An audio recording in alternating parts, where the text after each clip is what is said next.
வணக்கம். ஜபை இஜெட் from Jawadhu Pattipudur. Power writer அப்படிங்கிற அந்த யூடியூப் சேனல் மூலமாக உங்களை மீண்டும் சந்திப்பு ரொம்ப மற்ற மகிழ்ச்சி. அத்தோட எங்கள் சேனலை சப்ஸ்கிரைப் பண்ணுங்கள், பெல் பட்டன் அழுத்த மறந்துடாதீங்க. அத்தோட எல்லாத்துக்கும் ஷேர் பண்ணுங்கள்.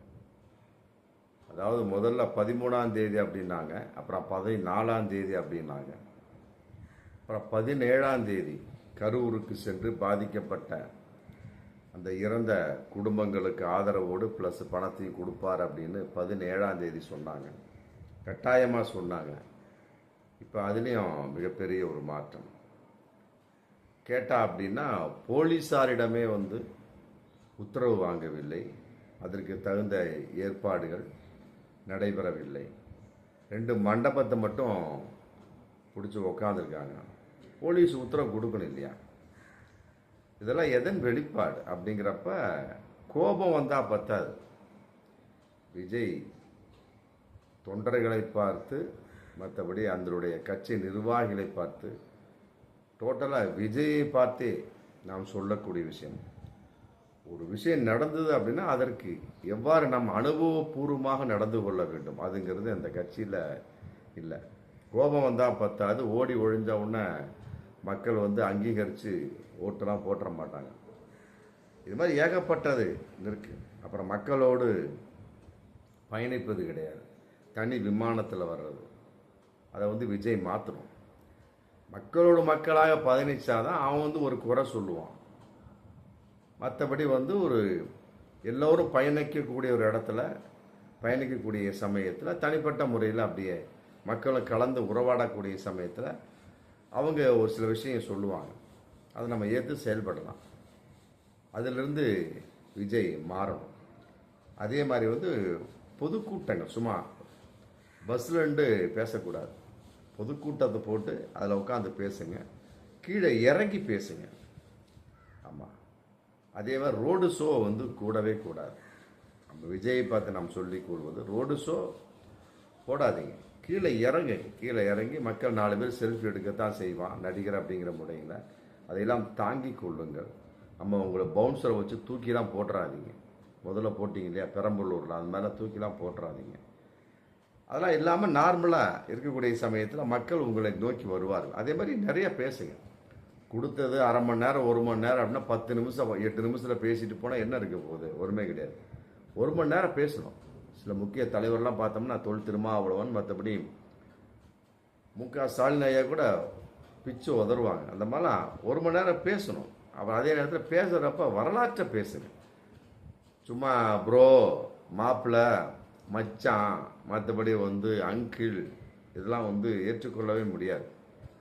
ஒட்டி உறவாடக்கூடிய சமயத்தில் அப்படி உங்களுடைய எதிர்ப்புத்தனம் என்ன வீணாகி போகும் அப்படிங்கிற மிகப்பெரிய ஒரு விஷயம் இதில் இருக்குது. அதனால் வரலாற்றை பற்றி பேசுங்க. அதே நேரத்தில் எடுத்துக்காட்டுகளோடு பேசுங்க.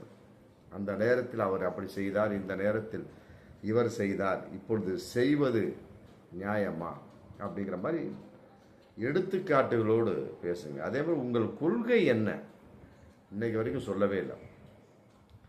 தாவேக்காவை பார்த்து கேட்கக்கூடிய ஒரு அற்புதமான ஒரு கேள்வி என்னன்னா, உங்கள் கொள்கை என்ன? ஒன்றுமே இல்லை. முதல்ல ஒரு 5 தலைவர்களை காட்டினீங்க, அப்புறம் ப்ளஸ் இப்போ எம்ஜிஆர் அண்ணாவை சேர்த்துட்டீங்க, மொத்தம் 7 தலைவர்கள். அப்போ உங்களுக்கு வழிகாட்டக்கூடிய தலைவர் இருந்தாலுமே கூட உங்களுடைய கொள்கை என்ன அப்படிங்கிறது இன்னைக்கு வரைக்கும் அந்த கேள்விக்கு பதிலே இல்லை. அதே மாதிரி எதிர்ப்பு மட்டுமே அரசியல் கிடையாது, நல்லா புரிஞ்சுக்கணும். சும்மா அதை அப்படி இதை அப்படின்னு பேசுவது கிடையாது. அவர்களை ஆதரித்தும் சில அரசியல் இருக்கு.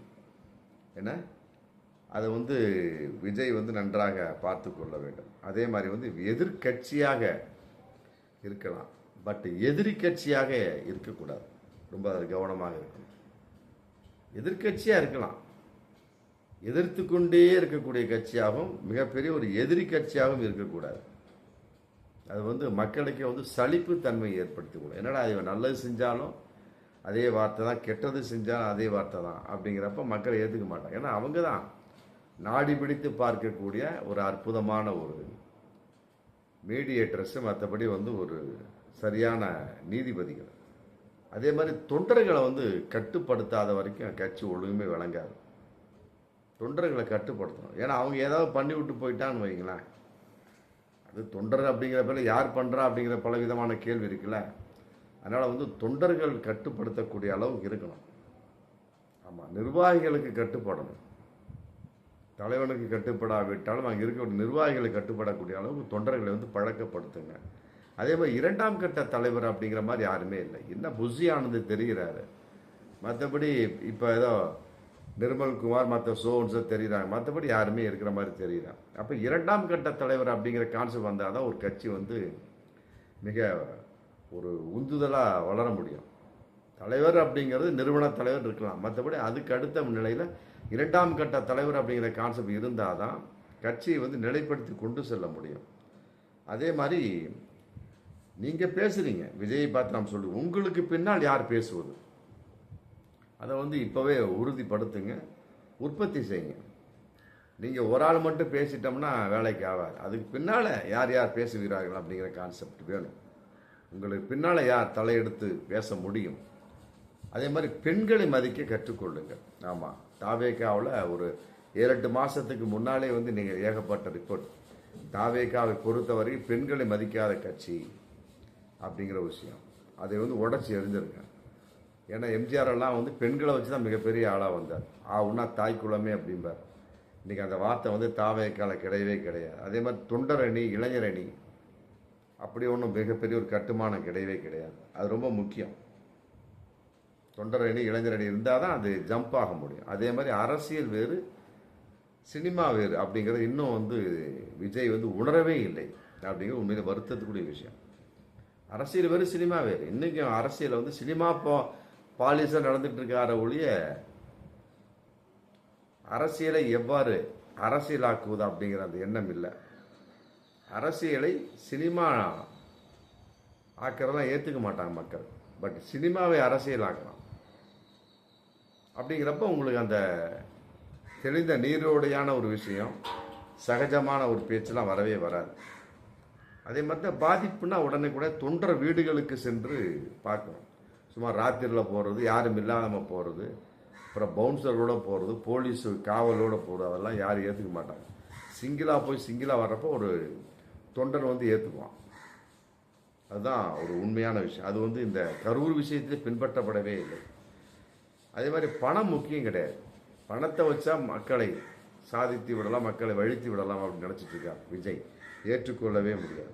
பணம் முக்கியம் கிடையாது, ஆறுதல் முக்கியம். இந்த 20 லட்ச ரூபா அலௌன்ஸ் பண்ணியிருக்கார். கரூர் அந்த கூட்ட நெரிசல் சம்மந்தப்பட்ட 41 பேர் இறந்த சம்மந்தத்தில் பணத்துக்காகலாம் அப்படிலாம் கிடையாது. ஆறுதல் கூறியிருந்தாலும் இன்றைக்கி மதிப்பு எங்கேயோ போயிருக்கும். அதை வந்து விஜய் வந்து ஏன் மறந்து விட்டார், பிறர்கள் ஏன் புறக்கணித்தார், குறிப்பாக ஆதவ அர்ஜுனா போன்றவர்கள் சொல்லியிருக்கலாம். அவரே உத்தரகாண்டுக்கு ஓடிட்டார். இவர் புஷியும் நிர்மலம் ஓடிட்டாங்க. படகுல கடலில் தங்கியிருக்கிறதாக, ஒளிந்து இருப்பதாக ஒரு கேள்வி. அப்படிலாம் இருக்கக்கூடிய சமயத்தில் எப்படி அப்புறம் யார் ஆறுதத்தை சொல்லுவாங்க? டக்குனு ஸ்பாட்டில் நிற்கணும், அதான் ஆறுதலான விஷயம். அதே மாதிரி இந்த கரூர் சம்மந்தப்பட்ட சாதியை பார்த்து வீடியோ காலில் பேசியதாக ஒரு மிகப்பெரிய குற்றச்சாட்டு விஜய் மேலே இருக்குது. அது ஏற்றுக்கொள்ளவே முடியாது. பிறப்புக்கும் எல்லா உயிருக்கும் முடிஞ்சு போச்சு. அப்படியே எல்லா சாதியும் வரவேற்கும். அதையெல்லாம் விட்டுவிட்டு சாதியை பார்த்து வீடியோ காலில் பேசினார் அப்படிங்கிற குற்றச்சாட்டு இன்றைக்கி இருந்திருக்கு. அதே மாதிரி தியாக உணர்வோடு செயல்படணும். அதை வந்து இந்த கரூர் விஷயத்திலே விஜய் மறந்து விட்டார். அப்படி வரக்கூடிய காலங்கள் எப்படி கட்சி நடத்த போகிறார் அப்படிங்கிறது இன்றைக்கி மிகப்பெரிய ஒரு கேள்வியாக போயிட்டுருக்கு. தியாக உணர்வோடு இருக்கும். ஒரு விஷயமா கீழே இறங்கி தர்ணா போராட்டம் பண்ணோம், ஏன்னா சட்டை அப்படியே அழுக்காகாமல், பேண்ட் அப்படியே நனையாமல், அப்படியே அந்த அயன் பண்ணதோட அதெல்லாம் வந்து அரசியலுக்கு ஒத்து வர. குறிப்பாக உங்களுடைய கட்சி வளர்ந்து கொண்டிருக்கக்கூடிய கட்சி. மேற்சொன்ன இவைகளெல்லாம் வந்து நீங்கள் எடுத்து ஆண்டாதான் அந்த கட்சி மிகப்பெரிய ஒரு உயரத்துக்கே வர முடியும். ஆமாம், இல்லாவிட்டால் இந்த மாதிரி ஒளிந்து வாழக்கூடிய ஒரு சூழல் தான் கடைசி வரைக்கும் தாவேகாவிற்கும் விஜய்க்கும் ஏற்படும். பார்ப்போம் மீண்டும் அடுத்த வீடியோ. நன்றி.